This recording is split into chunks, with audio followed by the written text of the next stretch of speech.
Good morning, dear students. I am Sanjesh Krar, and I am going to teach you the very most important chapter of English grammar, that is preposition. जैसा कि आपने preposition के बारे में पढ़ा होगा, हम यहाँ पर देखते हैं we are learning preposition.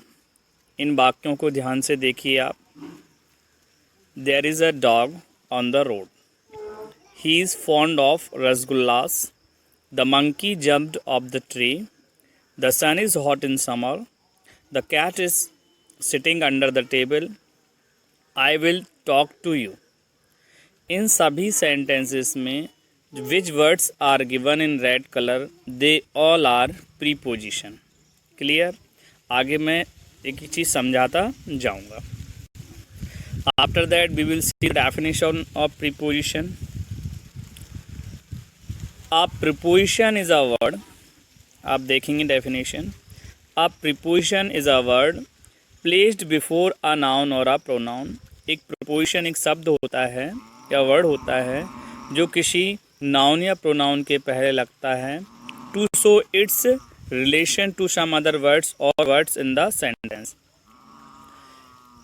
Preposition एक वर्ड होता है जो किसी नाउन या प्रोनाउन के पहले लगता है और उसका रिलेशन सेंटेंस के अन्य वर्ड्स के साथ, अन्य पार्ट के साथ स्थापित करता है. इसे क्या बोलते हैं? Preposition. Is that clear? I hope it will be clear. Next देखते हैं, हिंदी में और समझ लीजिए. प्रीपोजिशन वह शब्द है जो किसी नाउन या प्रोनाउन के पहले आकर उस नाउन या प्रोनाउन का संबंध वाक्य में प्रस्तुत किसी अन्य शब्द या शब्दों से दर्शाता है, जैसा कि मैंने अभी आपको बताया. ठीक है, कुछ एग्जाम्पल्स देखिए आप लोग कौन कौन से होते हैं प्रीपोजिशंस. तो आप देखेंगे at, in, on, of, to, up, till, off, by, for, into, near, after, from, with, since, before, inside, along, down, about, among, round, over, above, under, without, during, through, towards, behind, within, across, between, against and beyond. समझ में आया? These all are prepositions. इसके बाद हम देखेंगे ये prepositions क्या है. एक चैप्टर में, एक क्लास में पूरे नहीं हो पाएंगे एक वीडियो में, तो मैं इनकी प्रीपोजिशन की 2 से 3 वीडियोस अलग अलग बनाऊंगा सेपरेट, बिल्कुल विद एग्जांपल से मैं आपको समझाऊंगा. इसमें आप केवल ये क्लियर कर लेगी प्रीपोजिशंस होते क्या हैं, ठीक है, और उसकी डेफिनेशन क्या होती है और ये कहाँ पर यूज़ किए जाते हैं. आगे देखेंगे हम. सेंटेंस आप देख रहे हैं. प्रीपोजिशन सामान्यतः नाउन या प्रोनाउन या नाउन इक्विवेलेंट के पहले आता है. कभी कभी इसका प्रयोग सेंटेंस या क्लॉज के अंत या प्रारंभ में भी हो सकता है. नीचे देखिए एग्जांपल्स को. Who are you talking to.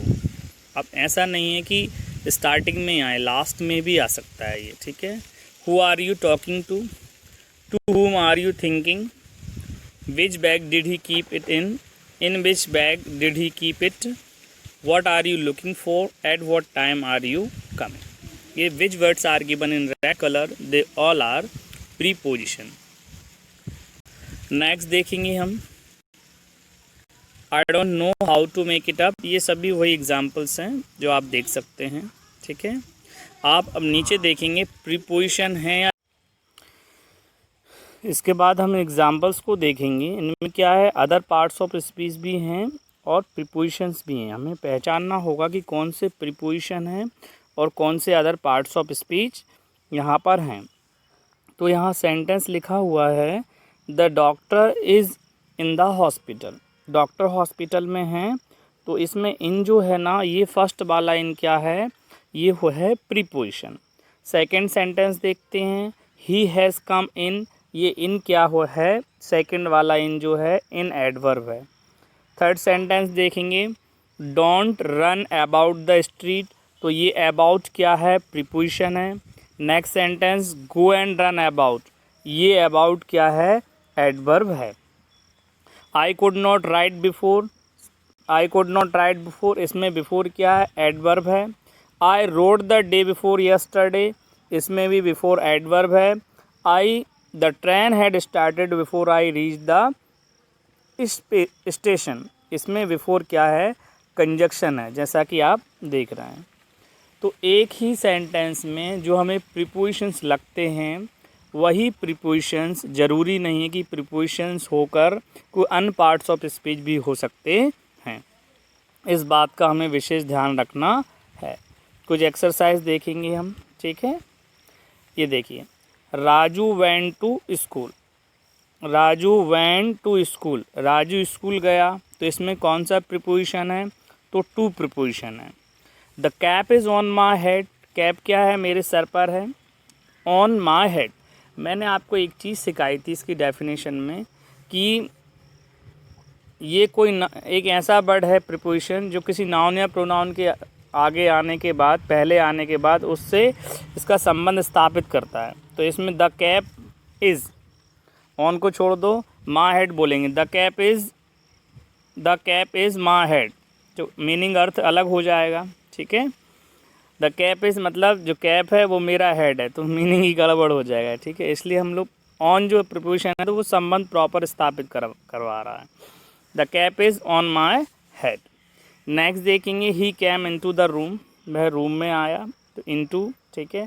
Let's move on, इसमें कोई ये ऑन जो दिख रहा है ये प्रीपोजिशन नहीं है, ठीक। करीम इज़ टॉट बाय राम, इसमें बाय प्रीपोजिशन है। रेखा इज़ कमिंग फ्रॉम मार्केट, इसमें फ्रॉम प्रीपोजिशन है। तो इन चीज़ों को आप देखिए, बाकी आप स्वयं भी करके बताइएगा।